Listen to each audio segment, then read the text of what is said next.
እና ሌላ ነገር ማለት ነው። እዚህ ጋር ደግሞ ያልመጣችሁ እህቶቼ የሚመክራችሁ ነገር ወላሂ ላዚም አትምጡ። በቃ አትምጡ። የምር አትምጡ። እንዲ እንደምታስቡት አይደል? ቀላል እኮ አይደለም። ያረብ ሀገር ነው ቀላል መስሏችሁ? ወላሂ ላዚም አይደለም። አትምጡ ስላችሁ እኔ እናንተን አለመለወጥ አስቤ አይደለም፣ ግን ይከብዳል።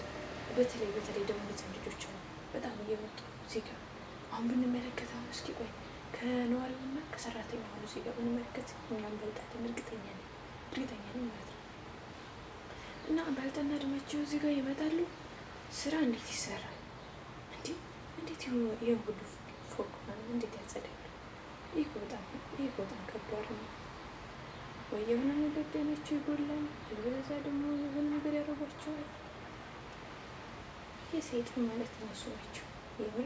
የምር ይወዳል እንጂ ረብስ አልሐምዱሊላ እኔ ደህና ነኝ አልሐምዱሊላ። ግን እኔ የምነግራችሁ ነገር ምንድን ነው የሚባለው? ሳሳ ነው የሚባለው የሚቀያየር ነገር እንደዛ በላቸው። መጀመሪያ ታዲያ ስመጣ እጅግ በጣም ምርጥዮችና አዘር የሚያሳብ መስሎ ነበር። ግን በኋላ ላይ ባህላቸው እየተቀየረ መጣ። እኔም በጣም ፈራ ነበር። አይናፋር ነገር ነበርኩና በጣም ፈራ ነበር። ከዛ ሳያቸው እነሱ ብቻ አይደሉም በቃ የተቀየሩት፣ እኔንም እየቀየሩኝ ነው። የምሬ ከዛ የሆነ በቃ የሆነ ዝገታም ነገር እና ይቅርታ መሳደብ አልፈለኩም፣ ግን ከዛ እኔ የሆነ በቃ የሆነ መሳቅ ነገር ሳይሆን ኮፍተር ማለት እንዲሁም የራሴ ያልሆነ ባህሪ በቃ መቀየር ጀመሩ ማለት አንዱ ምን አለ መሰላችሁ፣ ህይወት የተቀየር መጥቼ ማንነቴን ቀየርኩ የሚለው አባባል በጣም ትክክል ነው።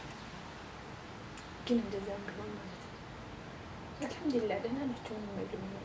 ግን እንደ ሌሎች ጓደኞች እህቶች እንደሚነግሩ በጣም ያሳዙት ትምህርት ከ24 ሰዓት ሰውት 4 ሰዓት እንተኛ ማለት ብቻ እኔ በጣም የሆነ ኔጌቲቭ የሆነ ነገር ነው። እና ብቻ እዛው አትምጡ፣ የምር አትምጡ፣ አትችሉት ማለት ይህን ስላችሁ ሁሉም አንድ ነው ማለት አይደለም። እድላቸውን ሁሉም የሚወስነው ማለት ነው። ግን እኔ እንጃ ብቻ እኔ ማለት ውስጥ የተነካ የሆነ በቃቶች የሚወት ነገር ሳይሆን ነገር በጣም ከባድ ነው። እና እስኪ ለማንኛውም ሁሉም ነገር ባለ ፍቃድ ነው።